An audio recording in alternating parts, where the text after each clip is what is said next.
ছোট ছোট বাগানে চারা লাগানো হয়েছে। চারাগুলো ওই যে দেখেন আপনারা ক্ষেতের মধ্যে লাগাইছে, এই যে কত সুন্দর চারাগুলো লাগছে। আর এই পাশে আছে লাল শাক, এই যে লাল শাকগুলো কত বড় বড় হয়েছে।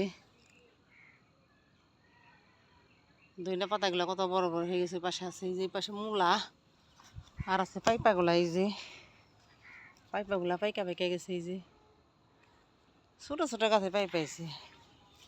এই পাইপাটা একটু হলুদ হলুদ রং ধরছে, এই যে দেখেন পাকে নাই এখন তোর পাকবই। পাইপাটাও গাছ ভর্তি পাইপা, পাশে নদী পার, পাশে পুকুর যাইতেছে। একটা কুত্তা কুত্তা যায় কনি। আর ছোট ছোট গাছে দুটা বাগান ধরছে, এই যে দেখেন সাদা বাগান এগুলো। এই যে একটা সাদা বাগান। ভিডিওটা লাইক শেয়ার করবেন আর বেশি বেশি ফলো দিবেন একটু। আর এদিকে দাঁড়া আছে দেখেন, দাঁড়াগুলো কত বড় বড় হয়ে গেছে, কত সুন্দর দাঁড়াগুলো, অনেক বড় বড় হয়ে গেছে।